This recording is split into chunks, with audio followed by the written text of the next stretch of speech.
A very warm welcome to you on the Gavel. I am Linda Akibe.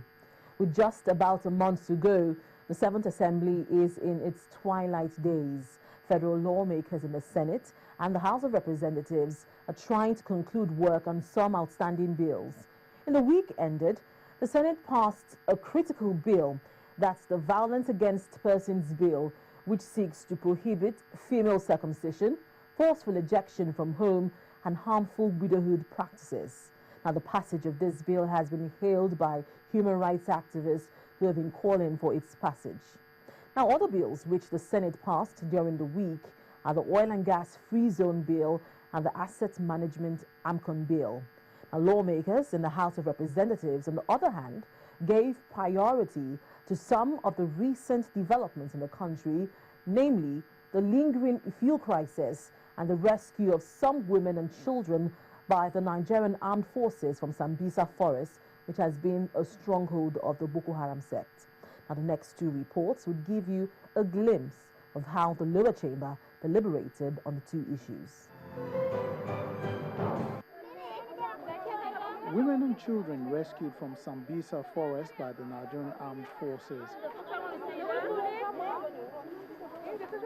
As efforts are on to attend to their needs, the National Assembly has called for more attention to their plight. There is a need to ascertain the true number of women and children rescued, and there have been conflicting reports as to the number in media. Concerned that these rescued Nigerians need urgent care and attention from government and well-meaning Nigerians, as some of the women and girls are reported to be pregnant. The contributions that followed called for clear help and proper care for the traumatized victims. We have to put in place a system that should be able to take accurate data of these pregnant women and the children that are going to be born, and effectively guide how these children are going to grow in any community that they are supposed to come up. And beyond passing a resolution, I think this is a situation that calls for a special bill aptly titled Rehabilitation of Victims or something like that. And I will encourage the mover of the motion, before the lifespan of this House, to actually bring that bill, which we can accelerate and pass as a law. There must be an opportunity for us to be able to monitor the progress of these our brothers and sisters. They are one group of people that have suffered so much punishment for no cause of theirs. Mr. Speaker, we have to come up with a comprehensive program of rehabilitation and reconstruction that will take into consideration holistically the challenges that we are facing in this Northeast. The motion passed unanimously. Please say aye. Those against, please say nay. The ayes have it. The House has mandated its Committee on Disaster Preparedness to liaise with the National Emergency Management Agency to ascertain the true number of the victims and steps being taken for their rehabilitation. The committee is to report back in 1 week.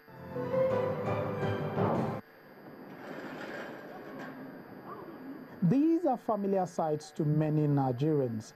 Lines of vehicles at the few petrol stations that have the product. It's an issue this lawmaker wants the House of Representatives to debate. In a motion of urgent public importance, he said the scarcity being experienced by motorists is unnecessary. Worried that as a result of this non-availability, prices of the product have skyrocketed. A liter of PMS currently sells up to 250 naira, depending on where it is available, as against the official price of 87 naira per liter. He called for the House Committee on Petroleum Downstream to look into the matter. He also called on the incoming administration of retired General Muhammadu Buhari to decisively abolish the current fuel subsidy regime. But a passionate debate followed. We have decided to subsidize a product far below the market price, just in the interest of playing the role of Father Christmas. And I have always emphasized on this for good economics, that how long will we continue to spend money that we don't have? How long will marketers be able to hold us to ransom. A conference between the Minister of Finance and the representative of the Independent Market Act were done yesterday. That matter has been resolved. And that the petroleum products will be available to our masses. The issue that you investigate an issue that has been concluded, the issue is no. Even the presiding officer had issues with the motion. Proposing to legislate for the incoming administration, I also find that a bit disturbing. So I think it could make a lot of sense for us to come up with a prayer that is passable. It was then time for the vote. Amanda, say aye. Those against, say no. The nays have it.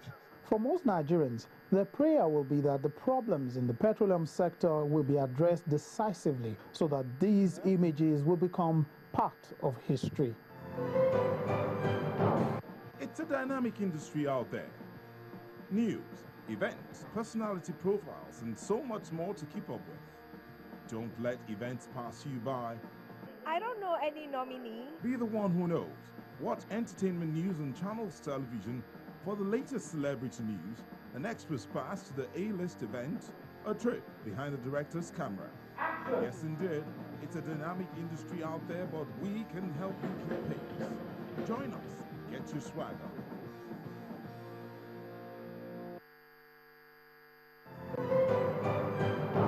Welcome back to the Gavel.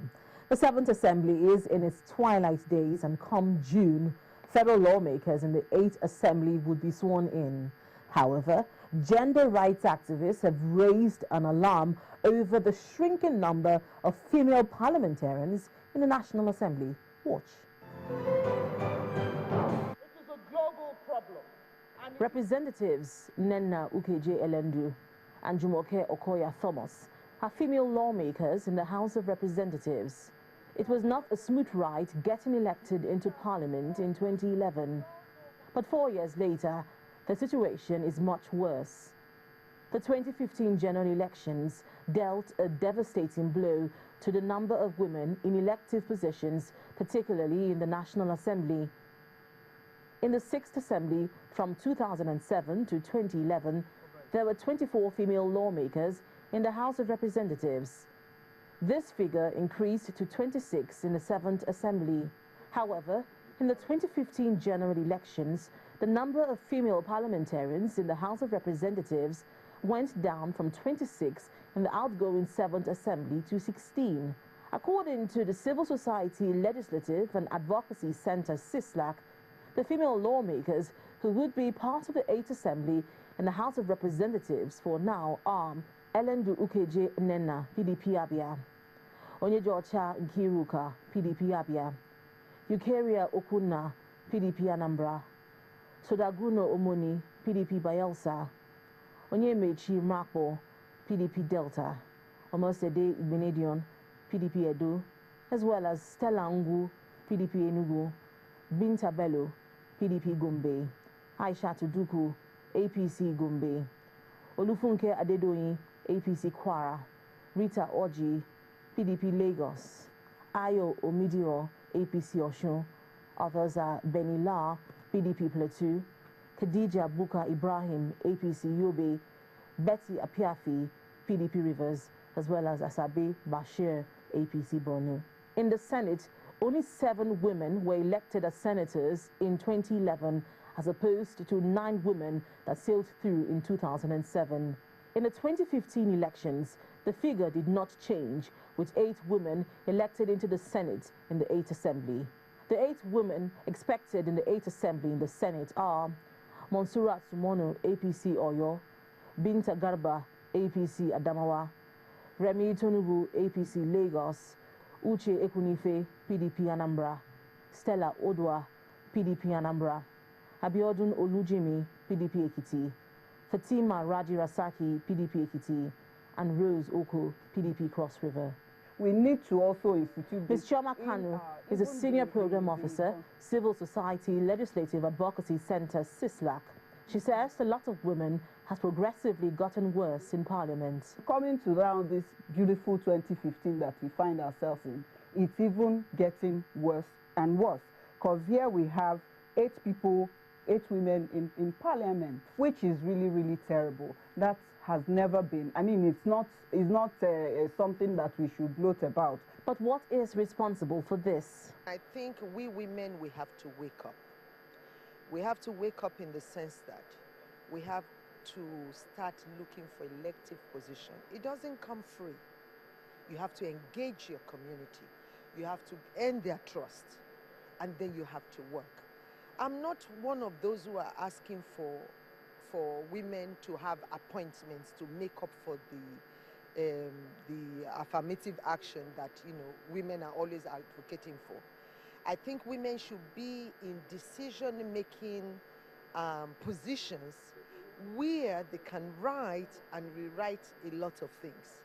But when you are looking for appointment, and it's like asking somebody to direct your lives each time. So it is sad for me. And, you know, I thank God this number still remains the same in the Senate. But you can see there are still, you know, some came from the House of Rep, but, you know, they are still coming into the Senate to work. But when you look at it, I'm the only one returning. So what is the guarantee of any one of us even coming back for a second time or a third time? So we have to see the trend and make sure we're able to curb this. It is worrying. It means we didn't do enough sensitization as we ought to do. Hopefully next time we'll have much more than what we have now. But really it's depressing, and I hope the earlier we start on the sensitization, the better off we'll be next time. A gender rights activist says until the number of women legislators in the National Assembly and Houses of Assembly increases, gender-based bills will continue to be difficult to pass. Women's issues can only be well understood by fellow women. Of course, if we had more women, we would have more say. How can perhaps 8 women in the Senate make a change out of the 109 senators? How can 18 women in the House of Rep out of 360 make a change? With the 2015 general elections done with, there has been intense lobbying for the seats of principal officers in the National Assembly. However, there has been no mention of any female lawmaker thrown into the mix of those running for the seats of principal officers. If the party goes a little further by making sure that such people are given principal position in the National Assembly, let's assume Honorable Khadijat is given a deputy speaker in the House now. Her contribution at that level will encourage other women. Going forward, rights activists propose some actions which could provoke a greater participation of women in politics. One more thing the party can do is to really encourage women by, well, I think a lot of enlightenment has to be done by the women themselves. And also the party can go out there to really educate people on the need to have women in the National Assembly. Gender rights activists have advocated for better representation of women at party levels, as well as support for women through actively identifying, training and building the capacity of women to lead and contest for elective positions.